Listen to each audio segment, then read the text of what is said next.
Cole and Byron Paidoussi of Fitness and Fuel. So, what are we cooking today?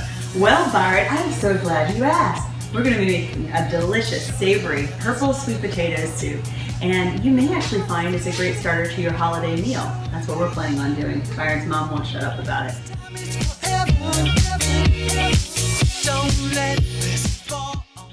So during the holidays, you're bound to see a lot of orange, both in our decor, on your table, and of course in the food. So you've got to have your candied yams, your stuffing, your sweet potato casserole. Y'all sure that's even a vegetable?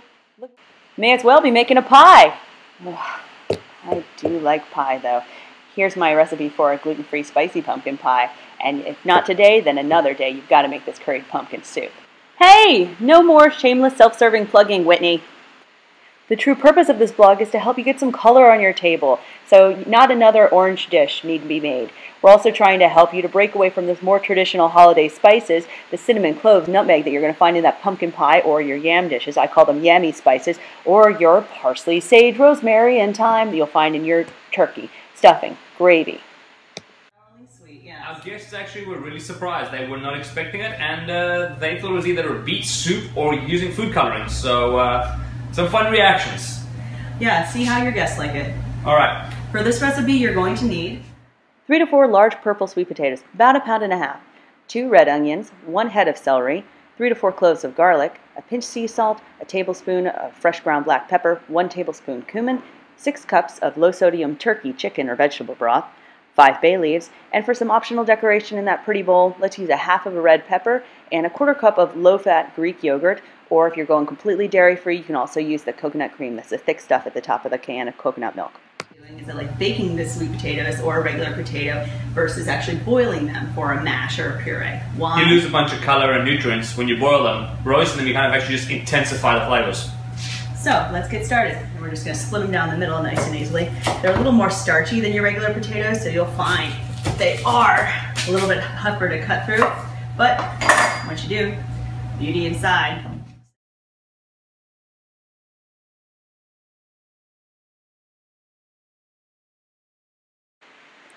Brush with 1 tablespoon melted coconut oil and season with just a pinch of salt and as much freshly ground pepper as you like.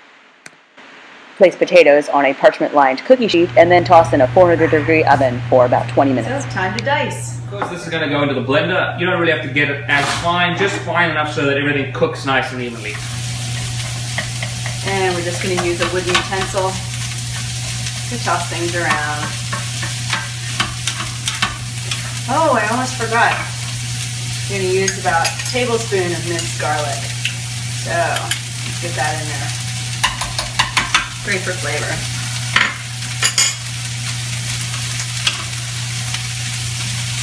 This is one of those points when most chefs would be using a whole lot of salt. You really don't need it. You have a little bit of salt coming from your broth. If you absolutely must season it towards the end, you can do that. You can always add more, you can't take it out. It's a big rule. So this is starting to get a little bit tender, which is good. Our garlic, you can smell it. I wish I could send you a little message with that smell, but I can't. And then we're going to put in our chopped up head of celery. Every bit in there. Even if you're not a celery person, and I know a lot of people think, ooh, bitter, can't do. It's so good in soup. It gives such a nice bulk to it, a nice velvety texture when it's cooked. Very different element. And then blend it up. Again, this is celery. That allows us to eliminate all the cream and butter and shit that's typically in most soup. All right. So I've gotten our celery and our onions and our garlic, obviously, nice and soft. So I'm going to turn the burner off on that and let them sit for a second. I'm also going to check on our potatoes because it's actually been about 20-25 minutes. Sometimes they cook a little bit more quickly, and my guys happen to be really thin, so I'm going to check that. All right. Sponsored by Pitmit. This thing's great. No burning and no slipping of an oven mitt. Clearly I'm accident prone. So these guys look nice and soft, and the skins are kind of separating away from the potato, which is going to make it really easy to remove the fleshy part we want in the soup, and to remove the skin and kind of put it on a separate plate, which I'm sure going to eat in about 5 seconds. I'm hungry. So these guys are nice and soft, and as promised, look at how easily that skin comes off. I'm gonna taste you. Yummy. So I've got all my veggies as well as the about 2 cups of that organic low sodium broth in our blender. This happens to be the Blend-Tech, which I like just as much as a Vitamix. However, I like it even more because it's $200 less. So $2.99 at Costco. Woo, boy, my berry smoothie is ready. Shoot, no, this is our purple sweet potato soup. Anyway, it's beautiful, nice and velvety, to medium heat. And then I'm going to add the rest of our broth. So kind of gently stir it around. I used the veggie broth this time, and I'm hoping it doesn't change the color of it. It was a little darker than the turkey I usually use. But we're serving a couple vegans tonight. I'm also going to add 1, 2, 3, 4, 5 bay leaves and get them nice and covered so they have time to get their nice flavor go. A lot of bay leaves for the soup, but again, this is one of our major contributors to flavor. And we need more herbs when we take out salt. So it's serving time. Our soup looks and tastes amazing.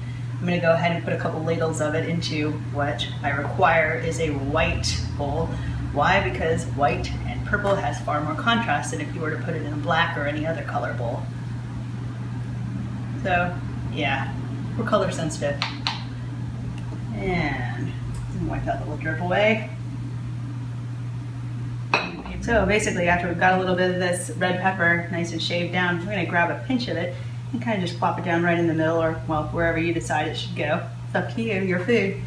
And then, assuming you're okay with a little dairy, just a blob doesn't seem to turn me off, I'm going to put a couple little bops, plops, whatever you want to call them, around here. I like 3. 3 is a good number. Always go with odd numbers for decor. Anyway.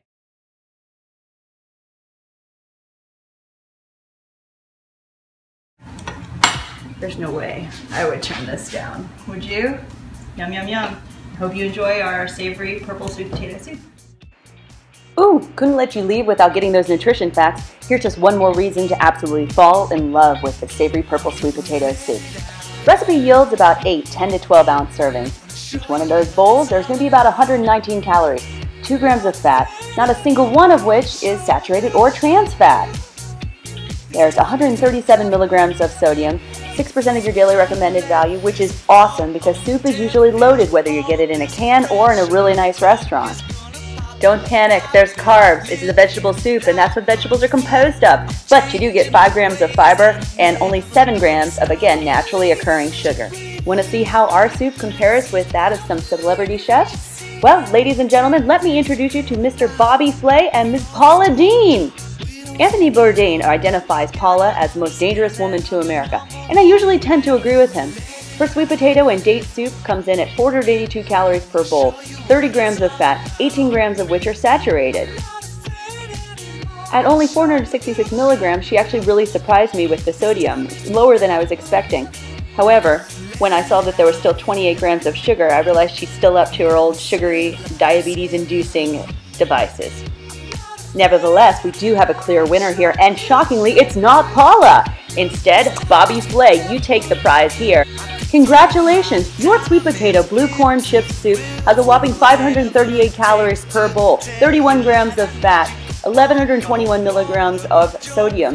So in one little bowl of soup, I can consume nearly half the fat and sodium I should limit myself to for the entire day. Then you up and beat Paula on sugar as well. Dude, you're on a mission. Break open the box, wine and Cheetos. Let's celebrate. Shame, Bobby. We expect better from you. Hold up.